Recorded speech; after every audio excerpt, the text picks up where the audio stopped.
Hey everybody, what's up? It's Blake with the Outcast Haven here today, joining you for a special tournament recap from the Halloween PPG event. I had a really cool opportunity this last week to talk with Joey from Crossworld and Tony from Super Players and really cover the deck and just kind of go through the basics of it, what it looked like, what my experience was like. So I was talking to the team and we thought it would be cool to do a more in-depth version of it so that way anybody who's interested beyond just the main big high level topics could get some really in-depth stuff about the deck, how I personally play it, and those kind of things. So that's what today's video is all about. Thanks for joining us. Thanks for checking us out. If you haven't already, like and subscribe. We'd appreciate it.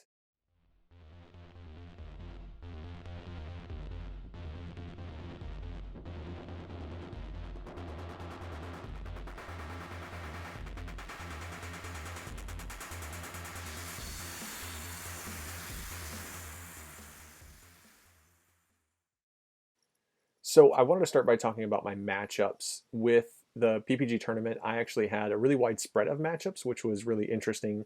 I think it's an indication of a really good and healthy meta right now that there were so many high level decks, so many that performed well and did well, and I got to see a lot of the decks that performed in the meta, a lot of the decks that topped. I saw MAJIN VEGETA, Red Broly, VEGEKS, Go Tanks, Dark BRELY and Soul Striker. So my round one matchup with MAJIN VEGETA, it's an interesting matchup. I played it a bunch because Dane also plays that deck here on the team, and we've played a lot of matchups.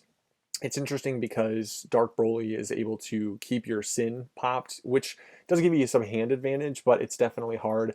I think the key in that matchup for me is always getting down the 4-drop Syn, finding ways to rest the leader and just keep one more double strike off because it has so much double strike inherent to the deck that you can't just keep taking shots. In a lot of decks, you'll take a single strike here and there, or you maybe let them get you down to 3 so you can awaken alternately if you don't see your mechie, but this matchup has so much double strike and it's big double strike, it's consistently like 20 Ks, that a lot of times that's where that Zamasu super combo comes in. I'm able to rest their leader on an offensive swing and then play the Syn chain and get the 4-drop Syn out, get his auto fired off, and just keep that leader rested and keep some of the hand advantage down. In round 2, I played Red Broly. This feels like a really good matchup for Syn because as long as you get the 9-drop out, you basically kind of you kind of control the matchup because they don't have great ways to deal with your Syn other than swinging into him. So what you end up doing is just constantly negating their skills. They end up not being able to go up their swap chain efficiently, and it just takes them a long time to go. And by that point, you have enough advantage to just kind of keep their battle cards down. The Vegeta's really clutch in this matchup, the Unison. He lets you use his -1 effect to not let them swing with their bigger battle cards. So even if you can't get the 9-drop Syn down, you can basically use the Vegeta to protect yourself. And I think this is a good matchup for Syn. If they go first and they go fast, sometimes it can be hard. A lot of times that just means maybe if you don't have the right cards in hand, you don't charge the 3rd energy, don't give them the 6-drop, because a lot of people forget that that's one of the advantages to the deck is once I charge my 3rd then energy, then that lets them play the 6. So what I'll do a lot of times is you can stall them a little bit and let the game go a little longer, maybe get some of your more pieces in hand and try to run chain up the Syn chain and can keep them from running up to the 6 so early, because then that keeps the 6-drop and it keeps a secret rare off for an extra turn. I played VEGEKS in round 3. That's a tough matchup because the matchups that make Syn sweat a little bit are definitely the matchups where they can go low to the ground and go wide because you only have so many blockers and you can only get out so many blockers so fast. The Vegeta is great for things like Go Tanks or Red Broly, but it definitely struggles and doesn't really come in clutch in those matchups. A lot of times I would still try and find him, mainly because in that matchup he allowed me to be able to just get prideful online, and at least I could rest a thing and get an extra blocker out and hold them off. In that matchup, I was just able to do just enough. That matchup was super close. It went really long, and ultimately I was able to just get to turn 6 and reincarnate my dragons. Round 4, I played Go Tanks. Got another win there. That matchup's really interesting. I feel like it's tough for Go Tanks because that's where the Syn 9-drop on board and the Haze 4-drop in hand really comes in clutch. If they play the Go Tanks, they can pop your 9-drop, but that auto fires, so you get to negate their skills. which means if they decide to swing that turn, once you go to the battle step and you get to that combo step, you just combo that haze, you pitch a dragon, and you blow up their go tanks. They don't get any pieces back. And that comes in really clutch in that matchup because you just keep their stuff off board and you basically don't let them ever get to Xeno. You don't ever let them get to their big high level play, and you kind of just keep the matchup slow, keep it low to the ground, keep their hand controlled, and don't let them get out of hand there. It's not an easy matchup. It's easy to misplay certain things about it, but it's a matchup that I think is winnable by Syn for sure. Dark Broly is a tough matchup because it's big bodies early, but you do the same kind of play into that deck that I think you do into Red Broly or into Gotenks, which is try to get the Vegeta online early and just protect yourself by not letting them swing early. It's a way that Syn stalls the games, and I've said it before. I said it in the other deck profiles when I talked to Joey.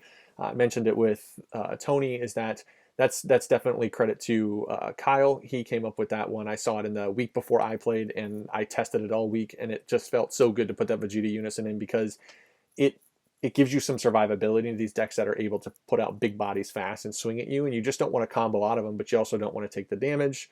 My last matchup of the day was my only loss. I played Soul Striker, and I think that's a matchup that definitely, if you can't get the Vegeta down in the Prideful online, then Obuni just can absolutely wreck you because it's such a strong deck in its ability to go wide. It throws down that Obuni, you get the tokens. If you can't hit him with Prideful and rest them all, then you basically just have a bunch of bodies coming at you, and they all cost you a card to combo out of. So you take a beating really early, you never really have a chance to recover, and you end up just behind the whole game, which is where I ended up. I didn't see a Nimbus in that game, I don't think, until turn 2 or 3. So I went first, I charged, I passed, or I played my Syn Ball and passed, and then he just started going crazy, and I saw one Nimbus the whole game, and so it just was tough. It was hard to contain all of that stuff because you just don't have enough blockers and you don't have enough things. That's actually the matchup that I'm currently working on, trying to figure out how to have a better matchup into blue, because blue can definitely give you some problems. So yeah, like those are the matchups that I faced, and I think for the most part, Syn has a solid matchup. I know talking to Joey and even talking to my teammate Dane, one of the things that kept coming up is that what happens right now with Syn is that he punishes you for misplays. The deck itself runs really efficiently and it does a lot of things well, and it's got a lot of tricks and things that can mess with you. So what ends up happening is if you misplay, it ends up punishing you, the player playing into it, because Syn has some way to give you problems. So going into the deck, this is where I think a lot of the Syn stuff is expected. It's things that you kind of see in every Syn deck. The Syn chain is a must. It's the absolute bread and butter of the deck. The Haze chain is in the deck. That's actually one of the pieces that I've been doing some testing with because I think it's a good chain, but sometimes the 1 to 3 doesn't feel great, and the 4 feels good for a double strike clearing sometimes, but I think you could play the 1 drop Son Goku Last Straw that lets you just do your normal Self-Awakening Double Striker, but that's definitely up in the air, but it's in there because it's good. The Nimbus, you gotta have it. The Ice is what makes the deck super viable, even more so now than ever, because it doubles your chances of seeing the Syn Ball in turn 1 effectively, because you either see the Syn Ball or you see the Ice and then you're ready to roll. And it's another name for a dragon to reincarnate. And then there's the Meki, the Unison, that just, it's the alternate awaken. I know a lot of the Shadow Dragon group was pretty hyped for the potential of another 4 cost coming out in the draft box, but so far we haven't seen that, and it's okay. We'll get another one, hopefully in set 12 when they do some more Shadow Dragon stuff. That'd be pretty sweet. Some of the normal stuff that you see in the decks that maybe you don't see in every list are Final Flash, Release from Evil. Those two are really just tech cards for the meta for big bombs right now, whether that's the leader being able to release from evil a Gohan when he's going in for game. You can just drop all of his skills is great. You keep him from restanding and all of that. And then the Final Flash is there for kind of another pseudo release from evil, but it can also get you out of an attack if you need it for that plus 15. But it takes away the skills of a battle card. So if you're just going to get wrecked by a battle card, you can rip it. Prideful Transformation, I toyed around a little bit with some Crusher Ball Prideful Transformation combo, and then when I went to the Vegeta Unison, the Prideful Transformation just made sense, so that went in. Fu Shrouded in Mystery, I think, is the way that you win if somebody does something on turn 6 after you play all your dragons. They hit you with Dormant, then you just next turn hit them with Shrouded, and you just go at them with your Dragon Army and your Double Strike Fu. And then the Zamasu Super Combo, I think, for me personally, I don't know that there's another one that you could convince me makes more sense in the deck because, like I said before, the combination of the 4-drop Syn being played and being able to keep a leader or battle card rested, sometimes people play around that and they try to, or the turn after you play it, right? You can't, they ready, but they can't attack. So then the leader is inactive, so you can't use the Syn effect. So that's when you swing, you use the Zamasu super combo to not only push through damage, but also rest their leader, which allows you to run another Syn Chain, and then that gets the 4-drop out and rests them. I think that's really good. Some of the less common stuff in the deck that I liked personally, obviously the Vegeta Unison, that's been like the talking point. It's the talk of the town. It's the thing that I think is the best include in the deck. That's not like a normal or a semi-normal piece, because it gives you some ability to stall early that before you were relying on just Syn's blocking and just Syn's skill negates. And now the Vegeta Unison just says no to all of these decks that rush out these big bombs in the first 2 to 3 turns. The Vegeta Unison, you just drop it. If you can protect it, it's even better, obviously, because then he doesn't go away. If you can keep him around for 2 or 3 turns and you can, play it and then Nimbus somebody, or play it and then Prideful on blocker or Syn blocker or something, it just becomes absolutely absurd. I actually, at one point, I think I apologized to a guy because I just kept going rest the Vegeta, because his activate main is rest him, add a marker. So I would rest him to add a marker, and then I would -1 him. So it kept him with 2 markers for multiple turns where I was playing blockers and pridefuls, and I sparked a time magic, I think, at one point just to keep him around because he just bought me so many turns. Personally, I love the Syn SCR. I know, obviously, people are like Xeno because it's Xeno, right? And if you kind of play Xeno, you should play Xeno. That's like the attitude sometimes. But I think in this deck, I mean, I'm trying to win on turn 6 with my Dragon Swarm. I'm not trying to win from the Dragon Swarm and the Xeno. It's kind of a win more sometimes, whereas the Syn can absolutely save your bacon in a game that rushes you down. Sometimes you just play a lot of those 1-drops end up in the drop, and next thing you know, you're paying 2 for a 35k that can block just a whole bunch of times. And then if he dies on the blocking, then on 6 energy, he comes right back.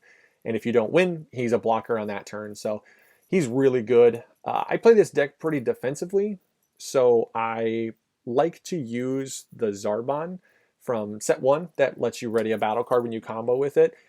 I 100% play for the turn 6 play. I'm not playing any of the double strikers early. I'm not really doing any of that. I don't often go up to Haze Chain personally because I would rather do Syn or play the Vegeta Unison. So a lot of times I don't have the Haze Chain energy. And the Zarbon gives just the deck more survivability. I like it a lot. I do think I'm going to test around with the Poutine that came out in set 10 that you get to free play when you rest something, because I do like the Zamasu super combo and I like the Prideful, so it's likely that she goes down and she's just really good into the current meta. So the extra dragons I run, that's another package that is oftentimes player specific. A lot of times people ask why I run them. Most of the time they don't get played until turn 6. They often get comboed away because they're 0-5Ks and they're searchable on the Syn effect. So if I don't hit something else I want, I can grab the Syn promo, the Nataron promo, or just the Nataron 4-drop that came out this set, and I'm able to combo them away, get them in the drop, and that allows me to basically take advantage of playing actual dragons, because I don't love the idea of playing, obviously, the Dragon Balls, wasting the 6 energy and having 2 of my Shadow Dragon plays be the balls. Feels kind of bad because it's less efficient. It's not a body that swings. It doesn't do anything. It doesn't have anything specific about it. And I actually had one game where I realized I only had 3 in drop on my turn 6 because they were all in my hand. I was saving my hand for combo power to play defensively to get to turn 6.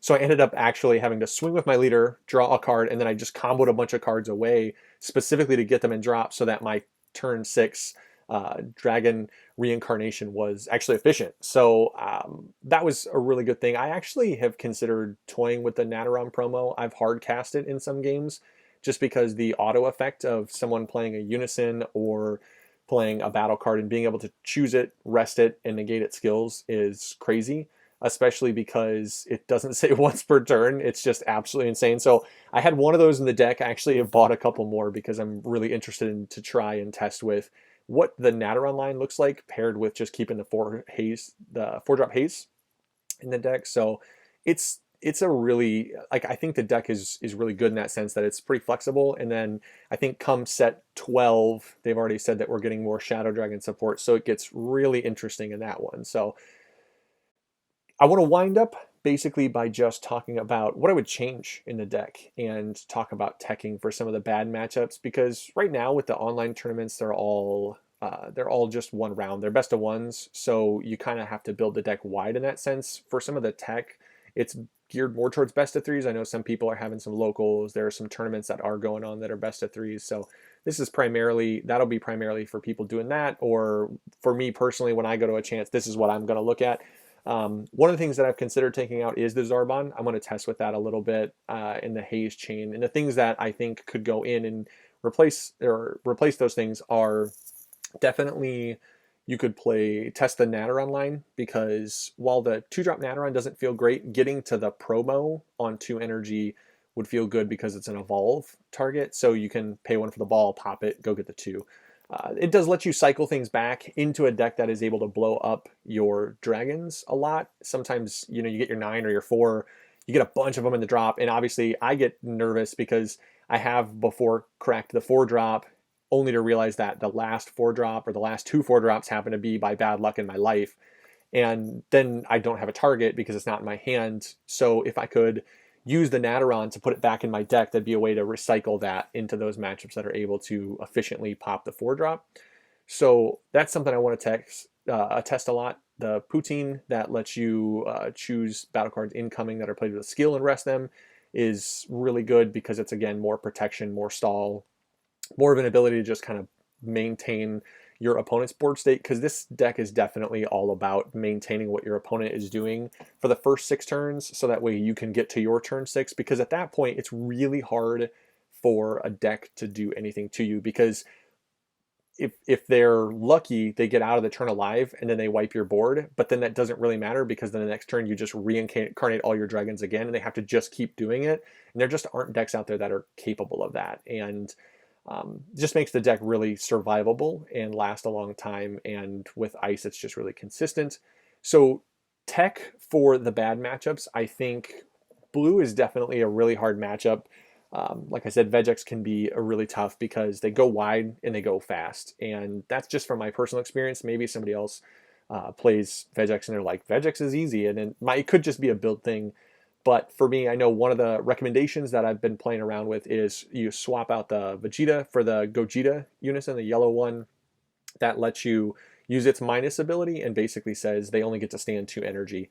So you're trying to just get that out and get those markers on it by the time they would play an Obuni, and then you kind of just try to just draw out all their negates, get them to tap their energy down, and then force them to only have 2 energy standing when they go back to their turn, and then they'll have to be really inefficient with their turn to try and get that energy back. So even if they have a couple of beans in hand and they can go from 2 to 4, if you can just negate 1 attack or negate their attack and keep them off of it, it forces them to play out of character and out of their normal line of play, and hopefully stalls you a turn or 2, and maybe then you just can get to your ultimate turn and reincarnate your dragons. And then I think Dark Power Black Mass Sand would probably help on some of those auto plays, obviously, into VEGEKS, just because it's another way to punish people for free playing stuff or for playing stuff with the autos and things like that. It helps with the Obuni tokens, I believe. That's my understanding. So I think the deck has a ton of flexibility and it's capable of doing a lot. Hopefully this video kind of gave you my perspective on what the deck is all about and how it functions, how I like to play it. If you have any questions, feel free to do it in the comments. I'll try to answer them as best I can. Otherwise, if you want to shoot me a message on Facebook, feel free to do that. Friend me. If you're in the Shadow Dragon group, you can find me in there. And otherwise, thanks for listening. Thanks for hanging out. And if you haven't, like and subscribe. We appreciate it. And I'll see you next time. Thanks.